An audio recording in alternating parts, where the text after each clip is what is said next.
Olá, meus amigos, estamos começando o nosso pós-planejamento de segunda-feira. Vou falar sobre os jogos de sábado, dia 16 e domingo, dia 17. Estamos na primeira data FIFA do ano, então para muita gente é um período triste de poucas opções de jogos, ainda mais essa data FIFA que não tem uma competição assim, não tem tantas pelo menos, né? Competições de fato que levem as seleções a colocarem 100% da titularidade em campo. Então a gente vai ter muito amistoso por conta da Euro que acontece esse ano, então provavelmente a gente vai ter muito teste. A seleção brasileira, por exemplo, com um novo treinador, com Dorival, jogando contra a Inglaterra, contra a Espanha, mas isso aí é só pro fim da semana, né? Ou pro meio da semana. Praticamente o fim dessa semana. Então, assim, tem muito hiato, né? Os nossos planejamentos de trabalho vão continuar sendo feitos, mas eu sempre deixo esse recado para vocês tomarem cuidado, tá? Vamos falar sobre sábado de uma maneira mais ampla, não só os jogos que a gente tinha separado, porque a gente tem tempo, né? A gente tem poucos jogos para comentar ao longo da outra semana. Inclusive, o nosso pós-planejamento vai ser só na segunda-feira que vem, porque para fazer ele na sexta-feira, essa semana não tem quase jogo nenhum, né? Então, vou fazer ele na próxima semana, dia 25. Beleza? Vamos começar falando de Juventus. Não era uma seleção. Tá longe de ser uma seleção, né? Não era uma equipe que eu tinha separado para trabalhar, porque a Juventus me fez perder um encanto depois que ela se perdeu no objetivo, né? A Juventus só tinha praticamente a Série A italiana para disputar, e a Juventus, além de não conseguir disputar pau a pau com a Inter, a Juventus ainda caiu de posição e agora já começa a se preocupar em relação à Liga dos Campeões. Pode parecer meio apressado o que eu estou dizendo, mas quando a Juventus olha para baixo, a Roma está jogando um futebol melhor do que a Juventus. A Atalanta, acredito que joga um futebol parecido com o da Juventus. Bolonha, não sei se ainda tem alguma coisa para subir, mas o Napoli agora com a eliminação na Champions vai ter que dar uma resposta. Então a Juventus ela está ameaçada. E ainda faltam aqui 9 rodadas, não é? 9 rodadas no campeonato italiano. Muito cuidado com a Juventus quando você for trabalhar, tá? Era um favorito que eu tinha colocado aqui como possibilidade de se complicar.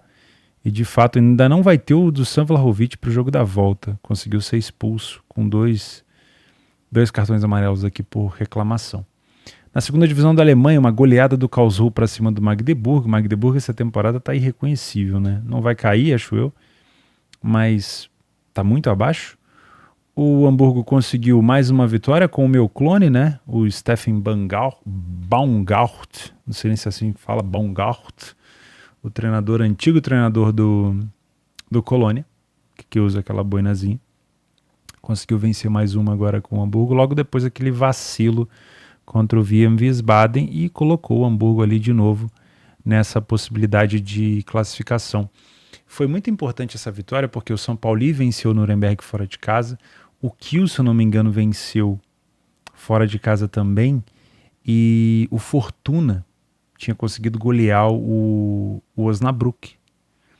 E eu falei besteira. O vacilo do Hamburgo não foi contra o Wien Wiesbaden. O Wien Wiesbaden perdeu para o Hamburgo agora de 3-0. O vacilo do Hamburgo foi contra o Osnabrück. Ou seja, o Fortuna conseguiu vencer o time que o Hamburgo perdeu. Então era muito importante nessa rodada o Hamburgo vencer. E ele venceu e se manteve ali um ponto na frente do Hamburgo. Seria muito bom para o Hamburgo tentar buscar o Kiel. Porque, de novo, terceira colocação vai ser complicado. O Hertha goleou o Schalke. O Schalke vem oferecendo para a gente jogos bem pirotécnicos nos últimos jogos. Se a gente pegar aqui as últimas partidas do Schalke, deixa eu dar uma olhada, ó. 5-2, 3-3, 3-1, 3-0, 4-1, 3-1. São jogos pirotécnicos que o Schalke tem apresentado. Ainda está numa situação aqui de perigo, mas já consegue sair um pouco dessa situação de zona de rebaixamento. E teve a volta agora do Simon Terodde, né? Para quem não se lembra, o Simon Terodde é o Léo Gamalho da segunda divisão da Alemanha. Ele é o maior goleador de todos os tempos dessa competição e costuma ajudar as equipes a subirem de competição. Não foi um jogador que se deu tão bem assim nas primeiras divisões, mas eu sinto que ele gosta de jogar, é a segundona, né? Por isso que eu brinco que parece ser o Léo Gamalho aqui da da nossa Bundesliga. Inclusive, vi um pessoal no Telegram falando Bundesdoida. Gostei, tá? Bundesdoida é bem interessante. Chelsea passou pelo Leicester na FA Cup. Inclusive, falando em pirotecnia, a FA Cup tá sendo um prato cheio para quem gosta. O Chelsea fez 2-0, tomou um empate. Aí, infelizmente, o Leicester jogando bem pra caramba, num momento muito bom. Infelizmente, tomou um cartão vermelho. O juiz tinha dado pênalti. E talvez tivesse sido melhor pro Leicester ter sido realmente pênalti pro Chelsea, mas o juizão tirou o penal e deu uma falta 10-10 e deu o vermelho. Obviamente era o último homem. E dali pra frente o Chelsea conseguiu passar. O Galatasaray também tomou susto, mais um jogo pirotécnico aqui contra a equipe do Kasimpasa, que já tinha marcado gol no Fenerbahçe. O Kasimpasa chegou a empatar e virar o jogo para 3-2, mas aí o Galatasaray desvirou, né? 3-3 e 4-3. O West Ham Aston Villa, confesso que eu não assisti. 1-1. Um tempo praticamente do West Ham, o segundo tempo do Aston Villa. Milan venceu 3-1 o Verona. Milan está na mesma categoria da Juventus, eu tenho evitado de fazer, porque não acho que o Milan vai perder sua chance aqui de ficar dentro da zona de classificação para Champions, mas dificilmente o Milan vai se classificar aqui para se classificar não, o Milan vai disputar título com a Inter. Eu lembrei agora, por isso que eu me confundi, eu tô tentando achar o jogo do Wolverhampton, que foi no sábado, não foi? Deixa eu dar uma olhada aqui, pra gente comentar sobre esse grande jogo também. Ou esse Wolverhampton foi domingo? Eu acho que o do Wolverhampton foi domingo, né? Ah, eu acho que é por isso que eu tô fazendo confusão. Eu acho que eu tô olhando de domingo primeiro, exatamente, ó. Aí você já me xingou, aí não tem problema, não vou tirar o xingamento. Você tá falando, pô, o Theo tá falando de domingo, não de sábado. Exatamente. Você estava errado. Então vamos voltar aqui embaixo, falar de sábado, depois eu volto pro domingo, tá? Segunda divisão, São Paulo, como eu falei, tinha vencido o Nuremberg fora. Não gosto de trabalhar, pode ver que eu não indico para vocês jogos do Hansa Rostock, mesmo quando é contra adversários mais fortes, a não ser que seja fora de casa. Na casa do Hansa Rostock eu acho um jogo muito truncado. Eu acho que é uma equipe que tem um estilo de permanência, de luta na segunda divisão, mas é um estilo do tipo assim, olha, vamos fazer um gol, vamos segurar, se der a gente contra-ataque, senão vamos ficar por aqui. Sinceramente, eu não acho um jogo muito bom para trabalhar. A vitória do Kiel foi contra o Elfsberg, fora de casa, que é um adversário sempre muito difícil. Wolverhampton e Coventry, esse jogo aqui, a gente chegou a comentar no Telegram, né?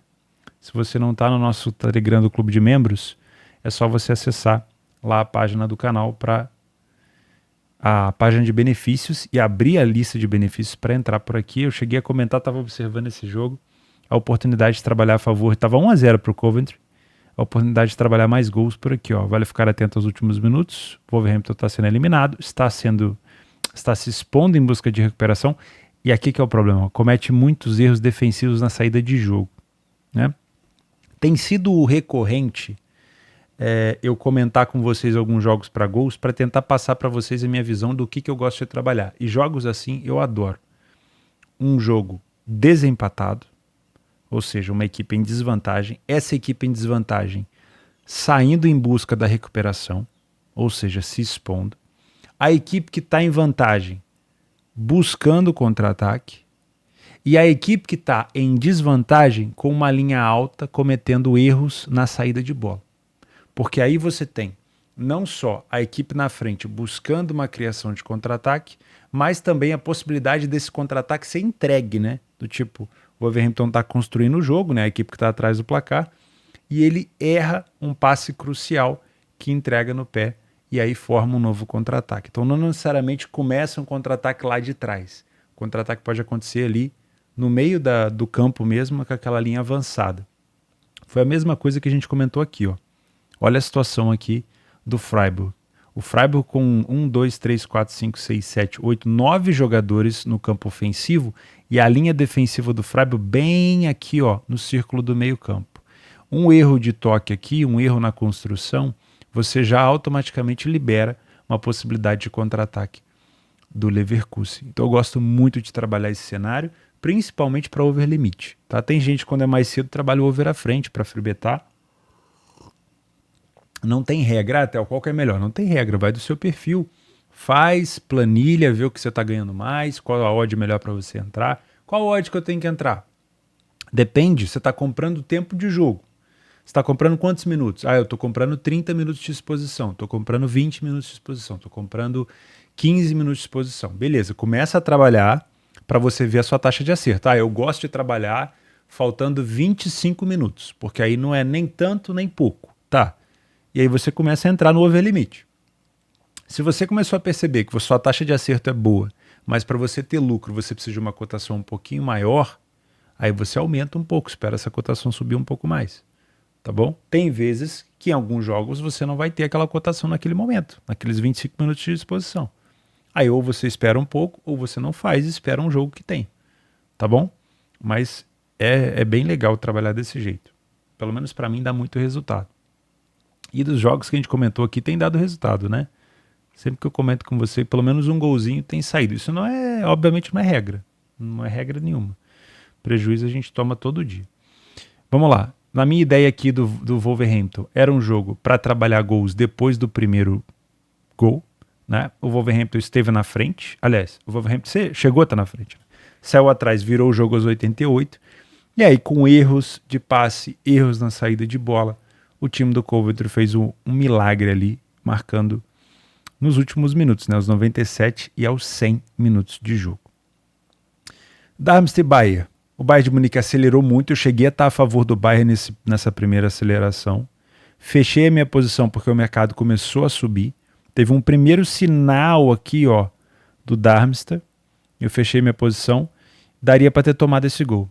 Se você tivesse desatento, se você tivesse assistindo 10 jogos ao mesmo tempo, que é o risco, daria para ter tomado esse gol. O prejuízo ia ser grande? Não ia ser gigantesco.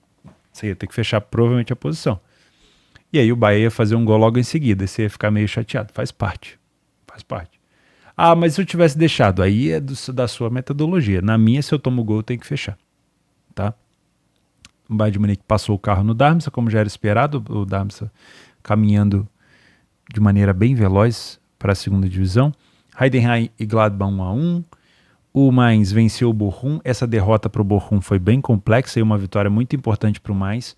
Porque apesar do Bochum ter vencido o Bayern de Munique e não ser um time tão ruim, o Bochum perdeu para um adversário direto. A tabela de classificação aqui não é boa para o Bochum, olha lá. Mas está muito distante ainda. 6 pontos. Mas é um adversário direto, né? É bom o Bochum tomar um pouco de cuidado. Quem a gente tem que ficar de olho, talvez uma equipe aqui para se colocar em consideração daqui para frente, é o Augsburg. Vocês já viram a sequência do Augsburg? O Augsburg chegou a 4 vitórias seguidas nesse jogo e simplesmente é o 7º colocado. Eu não lembro de ter visto essa subida do Augsburg. Sabe quando você está focado em outra coisa e do nada o Augsburg, aparece ali colado no Frankfurt? Não vai para competições europeias, acho eu, mas é uma virada de chave do Augsburg. Para quem viu o Augsburg na temporada passada, disputando contra o rebaixamento, é incrível como cresceu essa equipe do Augsburg. E mais uma vez está crescendo também a União Berlim. Começou a se achar, começou a se encontrar, chegou a fazer 2 gols, tomou 1, mas manteve aqui a vitória. E é uma vitória importante porque eu acho muito difícil a União Berlim cair essa temporada. Principalmente agora que o Bochum vacilou e o União Berlim conseguiu vencer. O Celtic venceu 3-1 o St. Johnstone. Continua aquela briguinha ali entre Celtic e Rangers. Nesse momento, o Celtic está na frente com um jogo a menos. O Rangers está atrás com um jogo a menos. O Real Madrid meteu 4 para cima do Osasuna, mas não foi um jogo fácil. O Real Madrid chegou a sair na frente, logo em seguida tomou um empate. Aí o Osasuna fez um negócio aqui, que é tudo que o Real Madrid quer, né? O Osasuna perdendo de 2-1, ele foi ser agressivo. Na verdade, no 1-1 já estava assim, né? O Osasuna quis ser agressivo, quis partir para cima. E aí deu todo o espaço para o Real Madrid. Foi um jogo que deu até para trabalhar o mercado de gols, não ver à frente. Ainda teve um golzinho do Osasuna nos minutos finais. Fulham e Tottenham, 3-0 Fulham, com destaque aqui para o Rodrigo Muniz, que está fazendo bastante gol por lá. Não dá para entender o Tottenham, né? Você vence o Aston Villa na casa do Aston Villa, você vence o Crystal Palace de goleada e você perde para o Fulham. Não que o Fulham seja uma equipe ruim, Mas, porra, você goleou Aston Villa praticamente. Não dá pra entender. Stuttgart e Hoffenheim. Sem Hugo Girassi voltando a marcar. Nada de novo na terra do Stuttgart. A classificação do Stuttgart aqui indica que dificilmente o Dortmund vai conseguir pegá-lo. E olha, qualquer bobeira do Bayern aqui, sei não, hein? Stuttgart tá muito encaixado. Manchester City e Newcastle, meu primeiro lucro do dia. Falando aqui de sábado, lucro com o stake cheio no Match Odds. Eu trabalhei a favor do City. Consegui pegar esse primeiro gol aqui do Bernardo Silva. Se você perguntasse pra mim, tava um back padrãozão, não tava tanto. Mas eu confiei bastante na defesa do City aqui e consegui pegar esse primeiro gol. Fechei logo em seguida. Não tava tão confiante por conta desse não massacre do City, eu não tava tão confiante e não peguei o segundo. Enfim, paciência. O Braga venceu o Gil Vicente, o Hannover empatou com o Kaiserslautern, mais um jogo onde o Hannover busca recuperação. Lazio e Frosinone eu não trabalhei. O Bilbao e Alavés era um jogo que eu queria ter trabalhado, porque eu achei que o Bilbao aqui venceria esse jogo até com uma determinada facilidade, porque o Alavés jogar com o Bilbao no País Basco é sempre muito difícil. O Bilbao é um seríssimo candidato a ser campeão da Copa do Rei, vai disputar com o Mallorca. Mas nesse jogo, olha que loucura, né? Eu não sei se foi logo em seguida, mas aos 31 o Alavés perdeu um penal e aos 32 o Bilbao fez um gol. Eu não sei se é aquela coisa de cinema, né? Você perde o gol, o goleiro pega, já puxa um contra-ataque, já faz um gol. Aconteceu isso uma vez, né? Acho que foi no jogo do Watford, que passa direto aí no YouTube, nessas redes sociais. Eu acho que foi mais ou menos assim. Não sei se foi desse jeito, tá? O Porto saiu atrás do Vizela, e aí, num gol contra. E aí depois o Porto no segundo tempo. Aqui provavelmente você teria uma cotação mais alta. Eu já não estava trabalhando nesse horário. Mas aqui provavelmente o Porto começou em 13. Olha que loucura. E provavelmente você conseguiu pegar uma cotação mais alta do Porto, viu? O Porto virou o jogo e goleou a equipe do Vizela, que está numa fase muito ruim. Agora sim, vamos continuar o nosso domingo. Teve o jogo do Flamengo com o Fluminense, que eu não marquei como favorito aqui. Achei que o Flamengo se preocupou muito mais em defender do que em atacar. O lance do gol do Flamengo, o juiz deu falta na origem do lance. Talvez aquele gol teria aberto ainda mais o jogo. Mas eu achei que o Fluminense foi incompetente. Teve 90 minutos para tirar pelo menos 3 gols, ou pelo menos fazer 2, né? Mas não conseguiu. Então acho que vale muito mais a incompetência do Fluminense e já começa a ser cobrado o Fluminense, né? Porque não dá para ficar nessa bengala da Libertadores e da Recopa, o time vai ser cobrado. Quanto mais título você ganha, mais você vai ser cobrado. A torcida aqui no Brasil se acostuma com o bom. Qualquer pessoa se acostuma com o bom. Qualquer pessoa, né? Você tá numa dificuldade danada, e você começa a ter uma coisa melhor na sua vida, você não quer mais voltar para aquela dificuldade. Normal, todo mundo. A torcida tá passando uma draga danada, não ganha título, aí daqui a pouco, pum, toma, Libertadores. Pum, toma, Recopa. Beleza, agora virou o nível daqui pra cima. Não quero mais saber de... É o que aconteceu com o Flamengo. Depois daquela Libertadores contra o CAP, o ano do Flamengo de 2023 foi horroroso. A torcida fez o quê? Ficou maluca. Palmeiras, vai ficar um ano aí sem ganhar nada pra você ver. Por quê? Se acostuma com o bom. E aí, meus amigos, a cobrança no Fluminense vai ser grande esse ano. Diniz vai ter trabalho. Com certeza. Que mais? Aí no domingo a gente falou sobre o Chelsea, falamos sobre o Galatasaray, o Aston Villa, o Milan. O Freiburg quase complicou a vida do Leverkusen. Foi esse jogo que a gente pegou mais um mercado de gols ali no Telegram. Sinceramente, achei que o gol do Leverkusen, um deles, foi uma falha danada do goleiro do Freiburg, mas eu acho que o Leverkusen ele teve mais aptidão, ele buscou mais a vitória durante o jogo, acho que mereceu. Eu acho que o Freiburg jogou muito recuado em alguns momentos do jogo, deixou o Leverkusen fazer aquele arco na frente da área, né, de ficar tocando bola o tempo todo, tentando penetrar. E isso, claro, vai dando oportunidade. O Leverkusen é uma equipe que não fica chuveirando na área o tempo todo, vai jogando pelo chão e foi encontrando os caminhos. Então acho que foi uma vitória merecida, mas para mim era uma grande chance do Leverkusen se complicar por aqui. United e Liverpool. Antes, deixa eu só comentar. A primeira vitória do Almeria na La Liga. Não é uma equipe que vai escapar do rebaixamento, com 13 pontos. mas venceu o Las Palmas, que deu uma caída, né, de aproveitamento. O Las Palmas estava muito bem. Primeira vitória, vale, obviamente, a notícia, né? United e Liverpool foi um puta de um jogaço. Eu não tive leitura para fazer absolutamente nada. Nada, zero. Até tentei cogitar alguma coisa no Match Odds, mas eu estava sempre com receio. Principalmente quando o United estava na frente, meu medo era os contra-ataques do United, que não aconteceram tanto, né? Mas eu sempre fiquei com receio. O Liverpool virou o jogo, o United empatou com o Antony. Não me parecia que aquele empate do Antony ia acontecer, do empate do United, né? Parecia que o United estava num momento bem ruim. Achei que o Liverpool ia controlar o jogo até o final. Do nada, do Neida, o Antony ali sem espaço nenhum, vira o Antony que está sendo extremamente escorraçado lá na Inglaterra, né? Futebol tem dessas coisas. Consegue um gol. E aí, nos minutos finais, daquele momento do gol do Antony pra frente, até acabar o tempo regulamentar, o United engoliu o Liverpool. E teve um último lance com o Rashford que o United poderia já ter se classificado ali. Aí, na prorrogação, gol do Elliott desviando no zagueiro do United. Depois, o Rashford, aproveitando uma saída errada do Darwin Núñez, jogou mal pra cacete o Darwin Núñez nesse jogo, principalmente indo lá atrás para tentar ajudar na construção, mais atrapalhou que ajudou. Aí o Rashford fez um gol.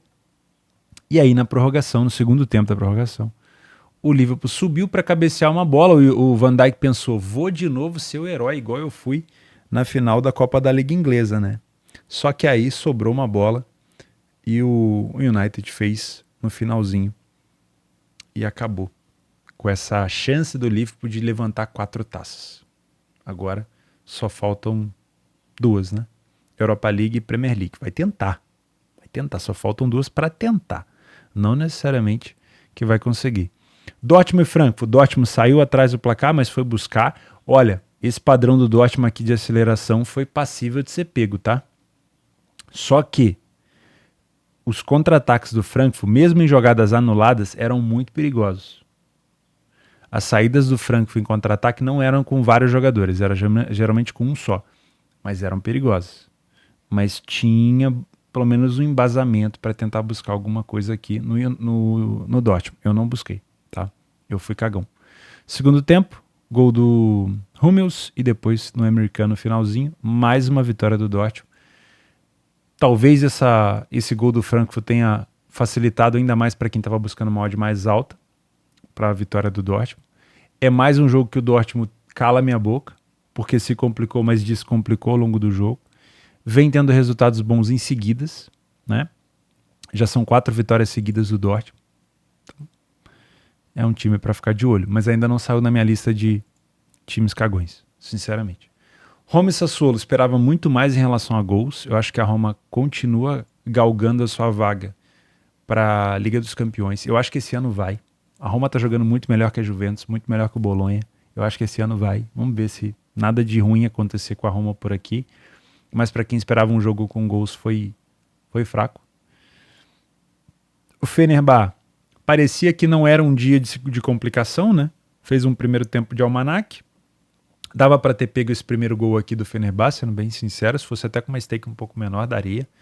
O primeiro gol do Fenerbahçe marcado pelo Fred. O segundo também foi do Fred, mas aí o segundo já era um bom momento do Trabzonspor. No segundo tempo, o Fenerbahçe resolveu não jogar bola. E aí o Trabzonspor conseguiu empatar. E aí depois que empatou, o Fenerbahçe falou, opa, vou jogar bola de novo. E aí fez o gol. É impressionante como as duas equipes de liderança na Turquia, Fenerbahçe e Galatasaray e Fenerbahçe, têm facilidade para ligar. Tipo assim, precisa jogar? Beleza, então vou jogar. E aí, a maioria das vezes, é muito difícil. Teve um jogo só, acho que o Fenerbahçe, por isso que ele tá atrás da classificação, que ele não conseguiu. Mas a maioria das vezes, faltando 2, 3, 5, 10 minutos, os caras começam a jogar bola. Por isso que é uma competição que eu tenho colocado como opção para pegar essas recuperações de resultado, cotações mais altas, situações de gol, claro, porque você se expondo, você obviamente cede o contra-ataque, então vale a pena. Eu sinceramente acho que vale muito a pena, tá? Aconselho muito para vocês. É uma pirotecnia, mas é bom. Benfica e Casa Pia. Não trabalhei esse jogo, mas pelo visto foi um massacre do Benfica aqui ao longo do jogo e o gol só foi sair lá no segundo tempo. Nas estatísticas aqui o Benfica chutou 21 vezes, só 6 no gol. Teve quantas grandes chances? Teve 2 grandes chances. Perdeu 2. E uma outra. A outra nem deve ter sido grande chance, né? Que mais? O PSG fez 6-2 no Montpellier, cada vez mais distante em relação à classificação e, obviamente, cada vez mais perto o dia do Mbappé ir embora. O Mbappé meteu um hat-trick aqui. Ou fez 4? 1, 2, 3. Não, fez 3. Fez 3. Tirou 10 aqui no SofaScore. Nada de novo. Inter e Napoli, 1-1. Jogo ruim para os dois, né? Porque jogo da ressaca. A Inter eliminado pelo Atlético de Madrid, o Napoli pelo Barcelona, 2 equipes da Espanha, então provavelmente aqui de ressaca espanhola, e aí 1-1. Bom para quem? Bom para ninguém, mas para a Inter é menos pior, né? Porque a Inter já é praticamente campeã. Para o Napoli foi mais um jogo onde o Napoli não consegue 3 pontos e vai ter que remar forte para tentar buscar essa vaga na Champions de novo, né? Atlético de Madrid e Barcelona era um jogo dos classificados. Me imaginei, até cheguei a comentar no nosso planejamento que seria um jogo leve, com possibilidade de trabalhar gols, mas eu não esperava um Barcelona tão bem. E de novo, um Barcelona muito bem.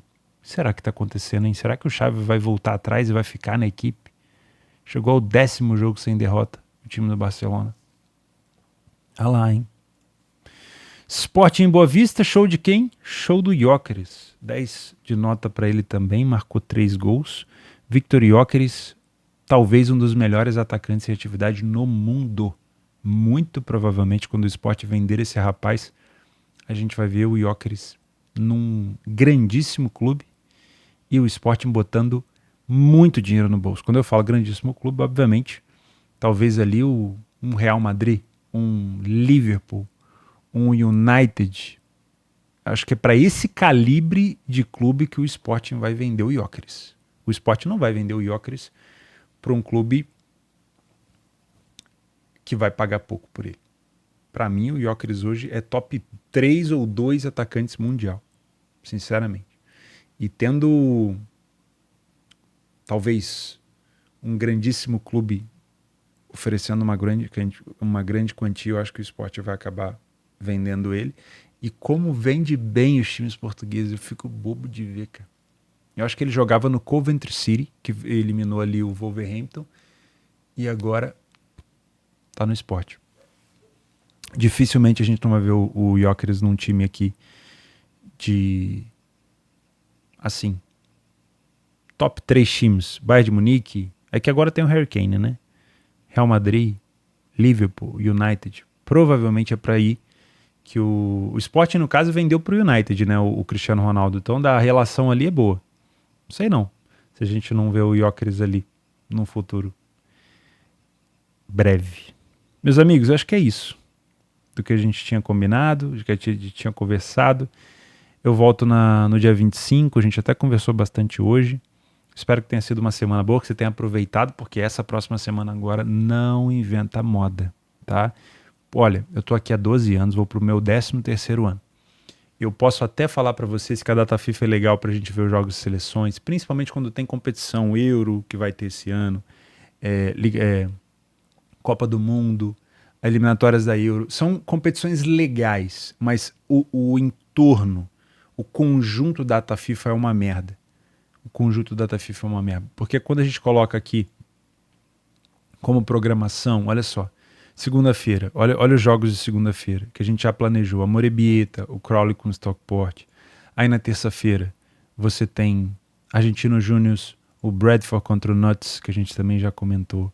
Aí na quarta-feira, olha como é que tem poucas opções. Na quarta-feira, de novo, tem São Lourenço, tem Lanús, tem Belgrano, mas aí tem Primeira Divisão do Equador, tem o Barcelona de Guayaquil, ainda no início, é muito difícil você escolher talvez um jogo para trabalhar. Nessa quarta ainda vai ter Copa do Nordeste, vai ser legal, tem bastante clássico. Bahia e Vitória, Fortaleza e Ceará, Sport Náutico, pode ser legal. Mas aí na quinta-feira, aí acho que já começam aqui os jogos de seleções, né? Aí tem rebaixamento da Nations e tem classificatória da Euro, né? Os playoffs ali para definição, se não me engano, de mais 2 vagas. Aí já começa a ficar bom. Mas 18, 19 e 20 é ruim. Vai ficar bom. Talvez 20 por conta da Copa do Nordeste à noite fique bom. Mas perceba que não é uma grade muito boa para se explorar steak cheio, então tomaria um pouco de cuidado, tá bom? A gente se vê então na segunda-feira. Façamos aqui uma promessa um pro outro. Não inventa moda, faz o simples, pode ser? Se der dúvida, não faz nada. Simplesmente vai curtir a família. A gente não precisa ficar apostando todo dia, a gente não é viciado. Não é? Não é? A gente se vê. Um abraço.